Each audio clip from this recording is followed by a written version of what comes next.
இதுக்கு என்னவெல்லாம் செய்கிறானுங்கன்னு கொஞ்சம் யோசிச்சு பாருங்களேன். பத்திரப்பதிவு வெப்சைட்டில் போயிட்டு அந்த எஸ்எஃப் நம்பர் போட்டு அவர் என்ன ரிஜிஸ்டர் பண்ணியிருக்காரு அப்படிங்கிறத பார்க்குறானுங்க.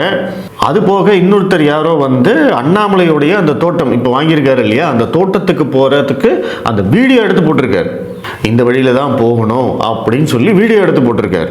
இதே மாதிரி இன்னைக்கு அண்ணாமலை தோட்டம் வாங்கியிருக்காருன்னு சொல்லி வீடியோ எடுத்து காட்டுறவங்க யாராவது ஒருத்தர் திமுக அமைச்சர்கள், அதிமுக அமைச்சர்களுடைய சொத்து, அவங்களுடைய பங்களா, அவங்களுடைய இடம், இதையெல்லாம் என்னைக்காவது போட்டோ எடுத்து காட்டுவாங்களா? வீடியோ எடுத்து காட்டுவாங்களா? காட்டினா தான் நீங்களாம் உயிரோடு இருப்பீங்களா, இல்லை வெளியில் இருப்பீங்களா? அப்படி காட்டினோம்னா தான் தூக்கி உள்ளே போட்டாங்க.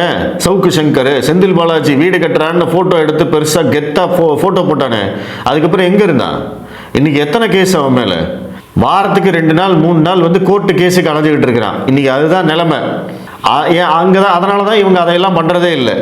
அது இல்லாமல் இந்த திமுக, அதிமுக, இந்த திராவிட பாரம்பரியத்தில் வந்தவங்க எவனுமே அவன் பேரில் சொத்து வச்சுக்க மாட்டானுங்க. எல்லாமே பினாமி பேரில் தான் வச்சுப்பாங்க. ஆனால் இங்கே அண்ணாமலை தன்னுடைய பேரில் வாங்கியிருக்காரு.